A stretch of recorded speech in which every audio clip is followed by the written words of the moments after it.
Bismillahirrahmanirrahim. Assalamualaikum warahmatullahi wabarakatuh. Teman-teman, kita bertemu lagi pada mata kuliah komunikasi pemerintahan, dan pada video kali ini kita akan melanjutkan topik kedua mengenai komunikasi organisasi pemerintahan. Jadi, kalau teman-teman ingat pada pertemuan video pembelajaran sebelumnya, kita sudah mendiskusikan bersama mengenai apa itu komunikasi organisasi pemerintahan, ya, atau kita menggunakan teori komunikasi organisasional, apa fungsi komunikasi organisasional, dan juga seperti apa arus atau arah, ya, atau model komunikasi organisasional. Baik, tapi teman-teman, untuk mengingat sedikit, mungkin kita perlu mereview ya barang sebentar apa yang sudah kita bahas pada pertemuan sebelumnya, pada video sebelumnya, di mana kita menyampaikan bahwa komunikasi organisasional itu sebetulnya secara sederhana bisa didefinisikan sebagai proses komunikasi yang terjadi dalam konteks hubungan dan interaksi dalam sebuah organisasi. Jadi, komunikasi organisasional adalah komunikasi yang terjadi dalam konteks organisasi. Nah, organisasi sendiri kemarin kita juga sudah membahas bisa didefinisikan sebagai kumpulan individu, ya, yang secara bersama-sama membentuk sebuah kumpulan, ya, atau sistem, dan kemudian memiliki hierarki, pangkat, atau struktur organisasi, di mana masing-masing struktur hierarki tersebut, ya, atau kepangkatan tersebut, pembagian kerja tersebut, pembagian level tersebut memiliki pembagian kerja masing-masing, atau yang sering disebut dengan job desk, ya. Nah, semua hal yang dilakukan di dalam organisasi itu oleh para anggotanya dari level bawah sampai atas itu sebetulnya ditujukan untuk mencapai suatu tujuan organisasi yang biasanya bisa kita lihat di dalam visi, misi, dan tujuan organisasi itu.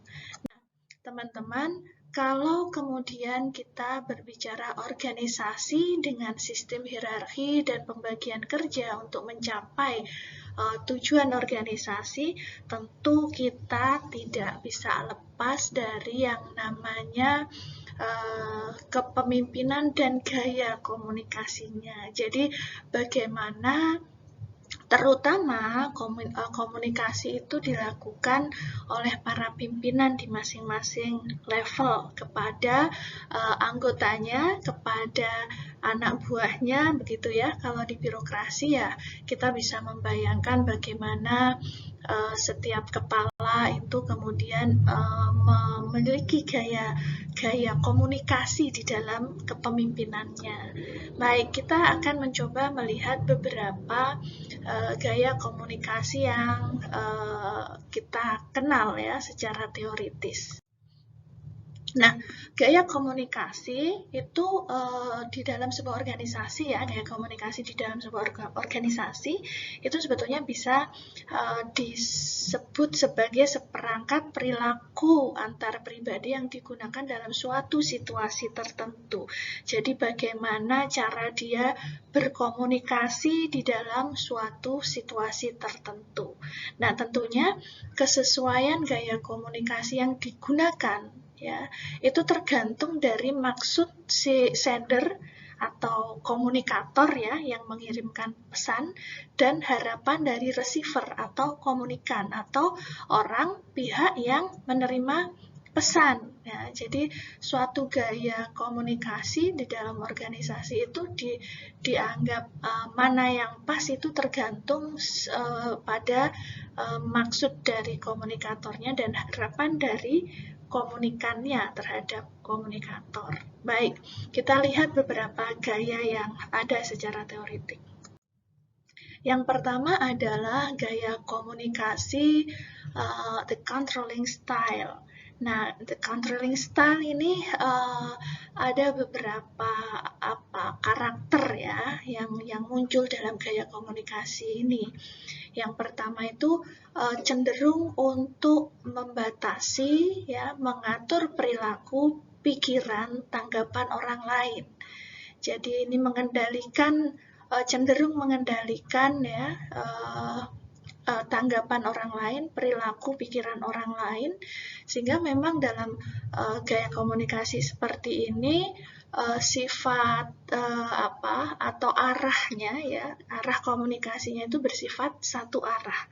Jadi lebih mengutamakan, lebih dominan atau bahkan bisa dikatakan sangat dominan peran komunikator di sini.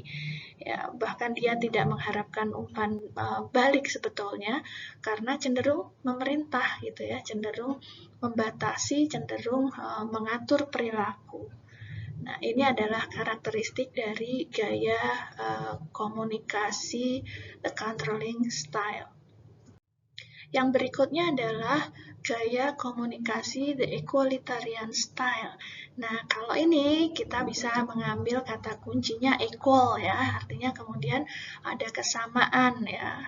Jadi di dalam gaya komunikasi equalitarian ini dasarnya adalah kesamaan. Komunikasi cenderung bersifat dua arah ya, terbuka, santai, dan informal.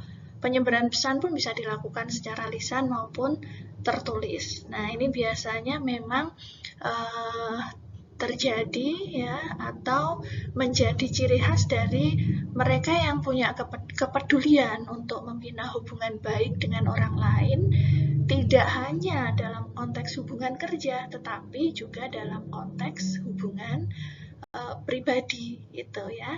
Ini adalah the equalitarian style. Nah, berikutnya adalah the structuring style.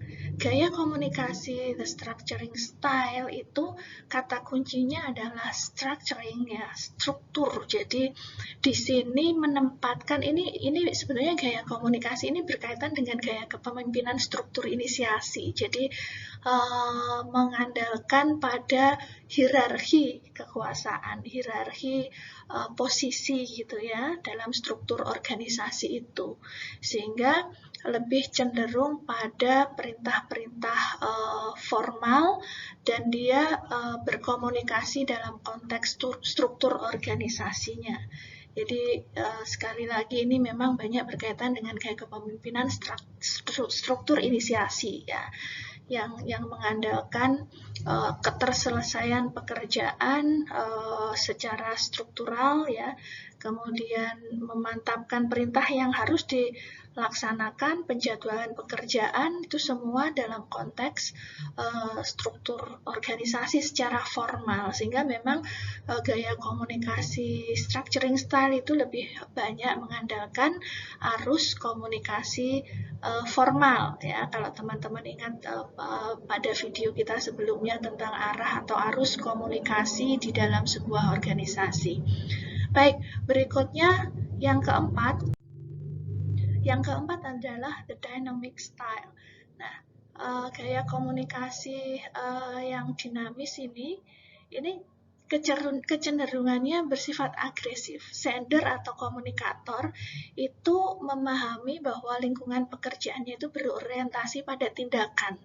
Jadi dynamic style itu gaya komunikasinya cenderung untuk menstimulasi karyawan supaya bisa lebih baik, bekerja lebih baik dan lebih cepat. Jadi menstimulasi, memotivasi ya, menginspirasi gitu. Jadi cenderung untuk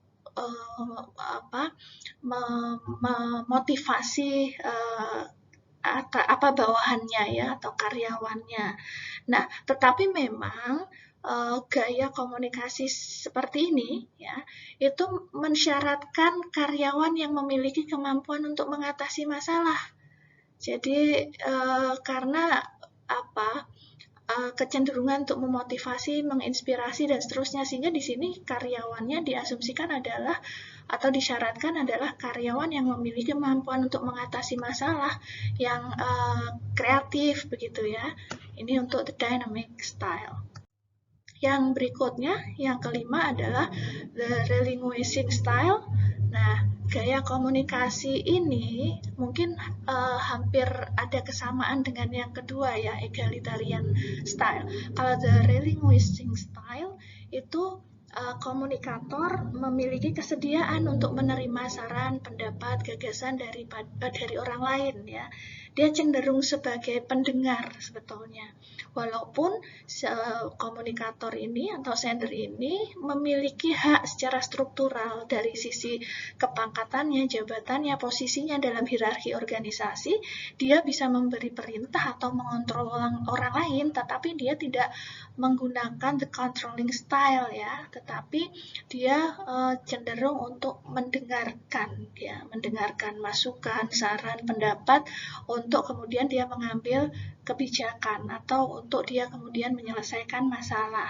Nah, biasanya gaya komunikasi seperti ini dilakukan ketika berhadapan dengan orang-orang yang ahli di bidangnya, yang berpengetahuan luas, berpengalaman ya, yang profesional gitu, sehingga pendapatnya itu harus didengarkan berdasarkan kompetensinya gitu.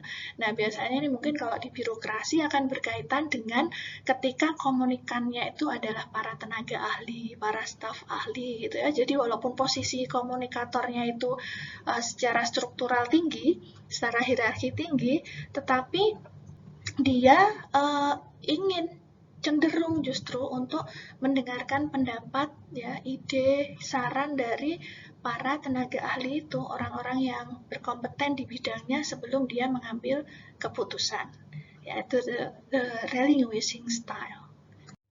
Nah, yang terakhir adalah the withdrawal style. Nah, ini sebetulnya kalau dikatakan sebagai gaya komunikasi untuk diterapkan di dalam sebuah organisasi tentunya sebetulnya kurang mendukung gitu. Kenapa? Karena gaya komunikasi withdrawal style ini sebetulnya cenderung pada orang-orang yang dia tidak ingin berkomunikasi banyak dengan orang lain gitu ya. Nah, tentunya ini kan akan beresiko kalau anak-anak sekarang, zaman sekarang mungkin Anda menyebutnya dengan no lab gitu ya. Jadi tidak suka berinteraksi dengan orang lain, dan sehingga kemudian ya kalau tidak ada interaksi ya nggak akan ada komunikasi ya. Dia cenderung bekerja sendiri, tidak senang mendengarkan pendapat orang lain dan seterusnya. Makanya kemudian gaya ini memang cenderung tidak bisa digunakan dalam konteks komunikasi organisasi karena biasanya tidak bisa bekerja sama dengan orang lain ya, tidak bisa membuat networking dan seterusnya, sehingga ya ini akan menjadi hambatan di dalam mencapai tujuan organisasi. Baik, jadi itu ya teman-teman, pada video kali ini kita membahas tentang berbagai gaya komunikasi yang muncul, yang biasa muncul di dalam komunikasi organisasional. Nah, selanjutnya kita akan diskusikan di kelas, mencoba untuk melihat bagaimana dengan gaya komunikasi para pimpinan-pimpinan kita gitu ya. Mungkin akan menarik melihat misalnya gaya kepemimpinan gubernur X gitu ya, gaya kepemimpinan bupati atau wali kota Y dan seterusnya. Gaya komunikasi maksud saya. Jadi di dalam setiap gaya kepemimpinan itu kan pasti ada gaya komunikasi masing-masing pemimpin itu gitu ya. Dan sebetulnya sekali lagi gaya komunikasi dalam organisasi ini akan sangat tergantung pada tadi kebutuhan, keinginan dari komunikator dan harapan dari komunikannya ya, sehingga sebetulnya bisa seperti gaya kepemimpinan yang situasional ya, gaya komunikasi ini pun sebetulnya bisa dipelajari dan diterapkan secara situasional gitu. Jadi walaupun setiap orang itu akan punya karakteristik ya, kecenderungan dalam berkomunikasi dengan orang lain, tetapi sebetulnya hal ini juga bisa dipelajari, gaya-gaya komunikasi ini untuk diterapkan di dalam komunikasi organisasional. Baik teman-teman, saya kira itu dulu pertemuan kita pada kali ini. Saya cukupkan video kita pada kali ini. Kita ketemu lagi pada video lain untuk topik perkuliahan yang lain. Terima kasih atas perhatian teman-teman semua. Assalamualaikum warahmatullahi wabarakatuh.